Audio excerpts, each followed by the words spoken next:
Hello everyone. आजको भिडियोमा हामी कुरा गर्दैछौँ जापानमा सोशल इन्स्योरेन्स किन अनिवार्य हुन्छ र हेल्थ इन्स्योरेन्स तथा पेन्सन इन्स्योरेन्सले हामीलाई के फाइदा दिन्छ भन्ने बारे। यदि तपाईँ जापानमा काम गर्दै हुनुहुन्छ, बिजनेस गर्दै हुनुहुन्छ वा भविष्यमा जापान जाने सोच्दै हुनुहुन्छ भने आजको जानकारी तपाईँको लागि धेरै जरुरी छ। जापानमा सामाजिक बिमा कानुनी रूपमा धेरै ठाउँमा जरुरी हुन्छ। सामाजिक बिमा कसले गराउनु पर्छ? दर्ता गरिएको कुनै पनि कम्पनीले, कुनै पनि व्यापार जहाँ 5 जना भन्दा धेरै कर्मचारी हुन्छन्, पूर्ण समय कर्मचारीहरू अनि आंशिक समय कर्मचारीहरू।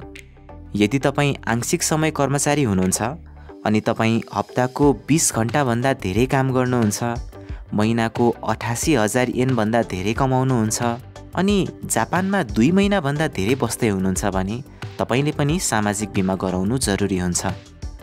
सामाजिक बिमाका 2 मुख्य प्रकार छन्, ती हुन् स्वास्थ्य बिमा, कर्मचारी पेन्सन बिमा।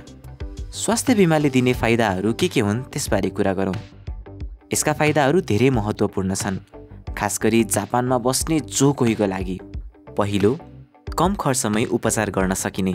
मेडिकल बिलको 70% भाग इन्स्योरेन्सले कभर गर्छ। तपाईले केवल 30% तिर्नुपर्छ। बिरामी वा चोटपटक लाग्दा खर्चको भरपाई हुने। काम गर्न नसक्ने गरी बिरामी भए कम्पन्सेसन अलाउन्स पनि पाउन सकिन्छ। प्रसुति बिदामा रहँदा तलबको केही भाग पाइने। बच्चा जन्माउँदा लाग्ने खर्चका लागि एकमुष्ट रकम पनि प्रदान हुने। अब पेन्सन बिमा बारे कुरा गरौँ। यो भागले तपाईको भविष्य सुनिश्चित गर्छ। पहिलो, वृद्धावस्थामा पाइने पेन्सन। रिटायर भएपछि राष्ट्रिय पेन्सन भन्दा धेरै रकम पाइन्छ। अशक्तता पेन्सन, काम गर्न नसक्ने बराबरको दुर्घटना वा बिरामीमा मासिक सहारा प्रदान गरिन्छ।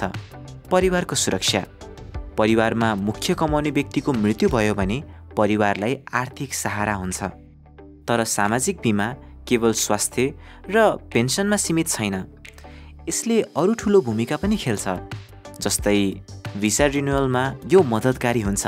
स्थायी बसोबासको प्रक्रियामा प्लस पोइन्ट मिल्छ अनि यसले देखाउँछ कि तपाईँ कानुनी अनि आर्थिक रूपमा स्थिर हुनुहुन्छ। यदि तपाईँ लामो समय जापानमा बस्ने विचार गर्दै हुनुहुन्छ भने नियमित बिमा भुक्तान एकदमै आवश्यक छ। अब सबैले जान्न चाहेको कुरा विचार गरौँ, कसरी तिर्ने, कति तिर्ने। स्वास्थ्य बिमाको दर सामान्यतया 10% हुन्छ, तर यो तपाईँ बस्ने ठाउँमा भर पर्छ। कर्मचारी पेन्सन बिमाको दर चाहिँ 2025 को रिपोर्ट अनुसार 18.3% हुन्छ।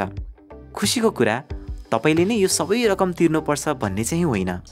आधी रकम तपाईको कम्पनीले तिर्ने हुँदा फाइनेन्सियल भार तपाईलाई कम हुन्छ अनि यो रकम तपाईको स्यालेरीबाट अटोमेटिक सरकारलाई जान्छ।